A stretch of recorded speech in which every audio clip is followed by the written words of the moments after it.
Hello everyone, welcome back to our YouTube channel. I am your IELTS trainer Nardeep Samra. ਅੱਜ ਦੀ class ਵਿੱਚ ਆਪਾਂ ਥੋੜੀ ਜੀ discussion ਕਰਨ ਵਾਲੇ ਹਾਂ ਐਡਵਰਬਸ ਆਫ ਫ੍ਰੀਕੁਐਂਸੀ। अगर ਤੁਹਾਨੂੰ ਕਿਸੇ ਨੂੰ ਐਡਵਰਬ ਆਫ ਫ੍ਰੀਕੁਐਂਸੀ ਨਹੀਂ ਪਤਾ ਤਾਂ ਮੇਰੀ ਇੱਕ ਪ੍ਰੀਵੀਅਸ ਵੀਡੀਓ ਆ ਚੁੱਕੀ ਹੈ ਪਹਿਲੇ, ਉਹਦਾ ਟਾਈਟਲ ਸੀ ਜੀ adverb and what is the meaning of adverb and the placement of adverb in sentences. तो प्लीज़ अगर ਤੁਹਾਨੂੰ क्लीयर नहीं है जी एडवर्ब है की है तो ਤੁਸੀਂ ਉਹ ਵਾਲੀ ਵੀਡੀਓ ਨੂੰ ਚੈੱਕ ਕਰਕੇ ਸਮਝ ਲੈਣਾ ਜੀ। तो हुण आपां अज करन लगे जी एडवर्ब ऑफ फ्रीकुएंसी। तो पहला तो आप देख रहे हैं जी है किहड़े ने adverb of frequency. First one जी always, usually, frequently, often, sometimes, occasionally. ये जो ये वाली शब्द ने ये है ने जी अपने एडवर्ब ऑफ फ्रीकुएंसी। हुण मैं कर क्यों रही हाँ जी अज की क्लास, तुहानूं भी किते ना अगर कोई लाइक स्टूडेंट जो अजे वर्क कर रहे नहीं है सब नूं जिन्हां दी इंग्लिश ऑलरेडी अच्छी है मे भी इदां दी गलतियां नहीं करदे, इदां दी कन्फ्यूजन नहीं होएगी उन्होंने। बट अगर तुम स्टूडेंट हो तो तुहानूं भी शायद किते ना किते कन्फ्यूज करते होणगे जी, सारे अक्सर ही लगते होणगे। यूजली भी तो आम तौर पर है जी, फिर ऑफन भी तुहानूं आम तौर पर लगता होएगा। तो बट इन्हां दे विच फर्क है। फर्क किस चीज़ का है? फर्क है जी फ्रीकुएंसी का।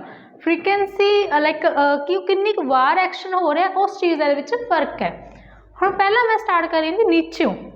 फर्स्ट वन अपना जी नैवर। अगर 100 के विचों 0% वार कोई एक्शन होंदा है या कोई 0% वार कोई चीज़ हो रही है तो किस चीज़ आ रही है? नैवर आ रही है। तुसीं तो नहीं कहना मैं इदा बिल्कुल नहीं करता या कदी नहीं करता, कदी नहीं बोल रहे तो मतलब कि बन गया 0।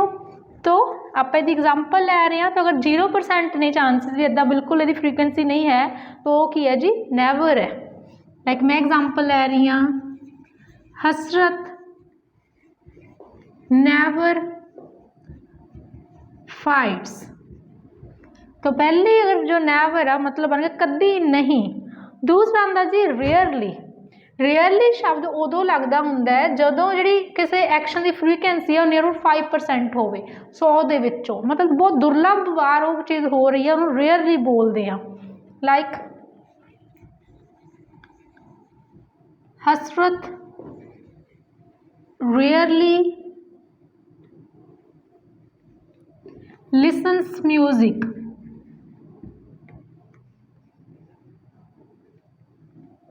तीसरा है जी सैलडम। सैलडम उदों यूज होंदा है जदों किसी एक्शन की फ्रीकुएंसी 10% हो 100 के विचों। Like Hasrat seldom goes to park. Next one आंदा जी ओकेजनली। ओकेजनली आपां ने उदों यूज़ करना है जदों किसी एक्शन की फ्रीकुएंसी नियर अबाउट 30% हो। मीनस वो 30% 100 के विचों काम किया जा रहा या किया जाता सी। अगर इदा का कुछ आ रहा जिवें आम तौर पर तुसीं कहने हो तो अगर वो चांसिस 30% ने तुसीं उत्थे यूज़ करोगे ओकेजनली। लाइक हसरत ओकेजनली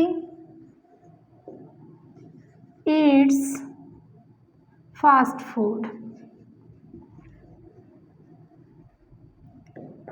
अगला है जी समटाइम्स। समटाइम्स का मतलब भी वही सेम कदी कदाई होंदा है। तो ये फ्रीकुएंसी जदों होएगी जी 50% उस टाइम तुसीं समटाइम्स यूज़ करते हो। Like Hasrat sometimes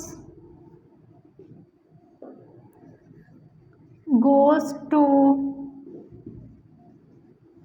temple. Means 50% chances ने कि कदी कदी वो काम होंदा है तो उत्थे आप लगाने समटाइम्स। नैक्सट वन है जी ऑफन। ऑफन की फ्रीकुएंसी होंदी है जी 70%। मीनिंग कोई सेम अक्सर ही बनना वा बट फ्रीकुएंसी 70% के हिसाब नाल। हसरत ऑफन रीड्स बुक्स। अगला जी फ्रीकुएंटली या नॉर्मली। यदि फ्रीकुएंसी होंदी है जी 80% 80%। तो यदि भी आप एग्जाम्पल ले रहे हैं, हसरत फ्रीकुएंटली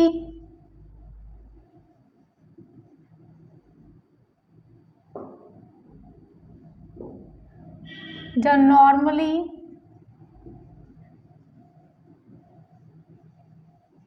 goes there, there मतलब उत्थे। नैक्सट वन आंदा जी यूजली।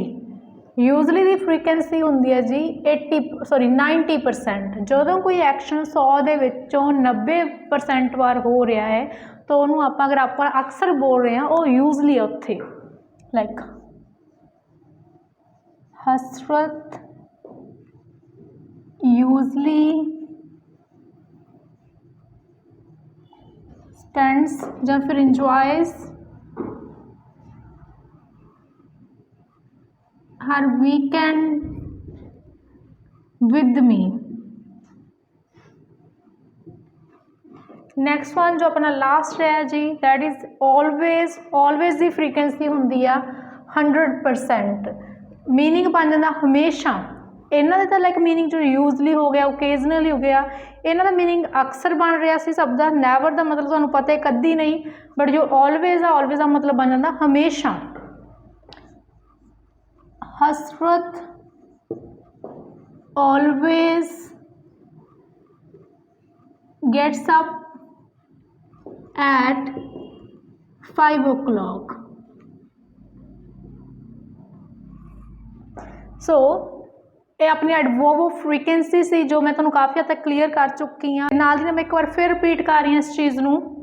नैवर उदों यूज होगा जो किसी एक्शन की फ्रीकुएंसी बिल्कुल 0% है। रेयरली 5% दे लिए लगेगा। जो कोई चीज़ 10% वार हो रही 100 ਦੇ ਵਿੱਚੋਂ दैट इज सेल्डम। ऐसे जे अगर ओकेजनली यूज़ कर रहे हैं तो वो फ्रीकुएंसी 30% होंगी है जी। समटाइम्स जो आप कदी कदी कह दें वो फ्रीकुएंसी होंगी 50%। ऑफन की फ्रीकुएंसी होंगी 70%। तो जो फ्रीकुएंटली या नॉर्मली यूज़ कर रहे हो तुसी तो वो जो फ्रीकुएंसी है वो 80% होंगी है जी। यूजली उदों यूज़ होएगा जो कोई एक्शन 100 के 90% वार हो रहा है तो उन्होंने आप यूजली बोलते हैं। ऑलवेज आप उदों यूज़ करते हैं जो 100% वार कोई चीज़ हो रही है। So this is the end of today's class. I hope तो अज वाली क्लास टोटली क्लीयर होगी होएगी। So keep watching. Thanks for watching.